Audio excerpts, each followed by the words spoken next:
मोहतरम सामीन, अस्सलामु अलैकुम वरहमतुल्लाहि वबरकातुहू। किताब सुन्नत की इशाअत के आलमी इदारे दारुस्सलाम की तरफ से आपकी खिदमत में तख्लीक कायनात और तख्लीक आदम अलैहिस्सलाम से लेकर ईसा अलैहिस्सलाम तक तमाम अंबिया और कौमों का तस्करा क़िससुल अंबिया पेश किया जा रहा है।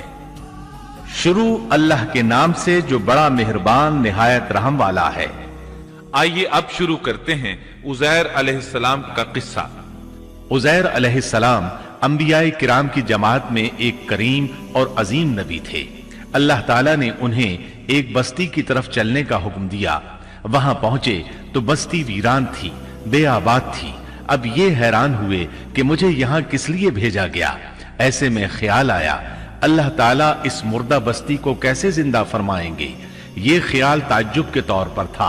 अल्लाह ताला सूरतुल बकरा आयत 259 में फरमाते हैं, या उस शख्स की मानंद के जिसका गुजर उस बस्ती पर हुआ जो छत के बल औंधी पड़ी हुई थी। वो कहने लगा कि उसकी मौत के बाद अल्लाह ताला उसे कैसे जिंदा करेगा। तो अल्लाह ताला ने उसे भी मौत दे दी 100 साल के लिए। फिर उसे उठाया, पूछा तुझ पर कितनी मुद्दत गुजरी। कहने लगा एक दिन या दिन का कुछ हिस्सा। अल्लाह ताला ने फरमाया तू 100 साल तक ठहरा रहा। फिर अब तू अपने खाने पीने को देख कि ये बिल्कुल खराब नहीं हुआ, और अपने गधे को भी देख, हम तुझे लोगों के लिए एक निशानी बना रहे हैं। तू देख कि हम हड्डियों को किस तरह जोड़ते हैं, फिर उन पर गोश्त चढ़ाते हैं। जब ये सब जाहिर हो चुका तो कहने लगा मैं जानता हूं अल्लाह ताला हर चीज पर कादिर है। अल्लाह ताला ने नींद की हालत में उज़ैर अलैहिस्सलाम की रूह कब्ज की थी, इसलिए उन्होंने जवाब देते वक्त समझा कि शायद वो सो रहे हैं। उन्हें ये एहसास भी न हुआ कि मैं तो इतना अरसा मुर्दा रहा हूं। जब वो सोए थे तो सुबह का वक्त था। जब दोबारा जिंदगी मिली तो असर के वक्त आंख खुली। इसीलिए अल्लाह ताला के सवाल के जवाब में उन्होंने कहा मैं एक दिन या दिन का कुछ हिस्सा सोया रहा हूंगा। अल्लाह ताला ने फरमाया अपने खाने और गधे को देखो, खाना बहुत जल्द खराब हो जाता है, लेकिन 100 साल गुजरने पर भी खाना बिल्कुल ताजा था, जबकि आपके गधे की हड्डियां बिखरी पड़ी थी। अचानक उनके सामने देखते ही देखते हड्डियां हरकत करने लगी, फिर जुड़ने लगी। गधे का ढांचा तैयार हो गया तो उस पर गोश्त चढ़ने लगा। इस तरह गधा जिंदा हो गया और आवाज देने लगा।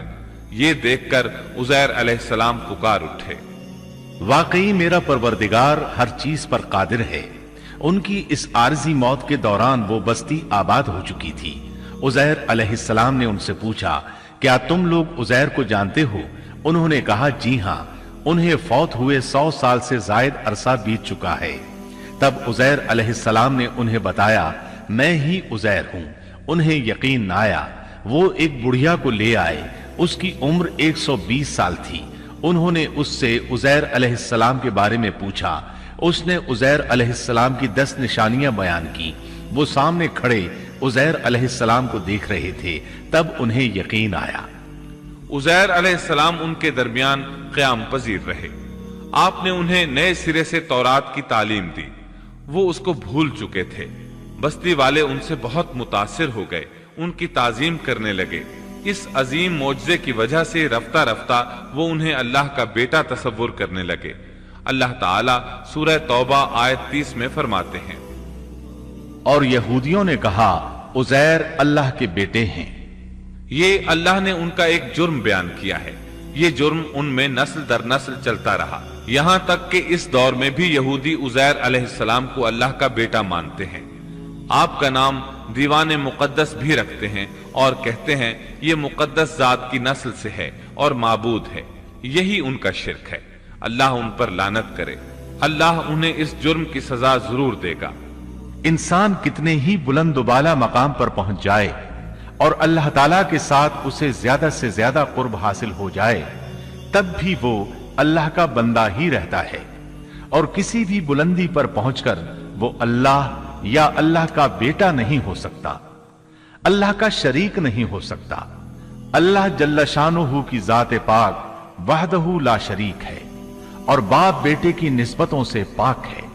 लिहाजा इंसान की सबसे बड़ी गुमराही यह है کہ وہ جب کسی برگزیدہ انسان سے ایسے امور صادر ہوتے دیکھتا ہے جو عقل میں نہیں آتے تو رعب یا عقیدت کی بنا پر پکار اٹھتا ہے کہ یہ ہستی تو خود اللہ ہے جو انسانی شکل میں آئی ہے، یا اس کا بیٹا ہے، یا اللہ تعالی کی شریک ہے۔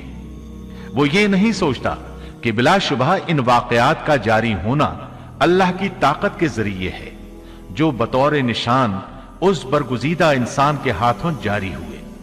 اس کے باوجود یہ نہ اللہ ہے نہ اللہ کا بیٹا بلکہ اس کا ایک پسندیدہ بندہ ہے، اور یہ امور اللہ تعالیٰ کے خاص قوانین کے تحت صرف اس کی تائید اور اس کی صداقت کے لیے ظاہر ہوتے ہیں، ورنہ وہ بھی اللہ تعالیٰ کے آگے اسی طرح مجبور ہے جس طرح دوسری مخلوق۔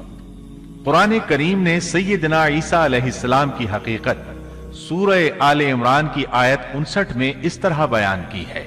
اللہ کے نزدیک عیسیٰ علیہ السلام کی مثال آدم علیہ السلام کی سی ہے کہ اللہ نے انہیں مٹی سے پیدا کیا اور حکم دیا کہ ہو جا، اور وہ ہو گئے۔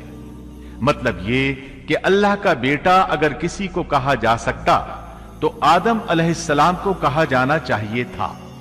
لہذا کسی نبی کے بارے میں یہ عقیدہ رکھنا کہ وہ اللہ کا بیٹا ہے بالکل فضول اور باطل ہے۔ اور اسی کے ساتھ عزیر علیہ السلام کا قصہ اپنے اختتام کو پہنچا۔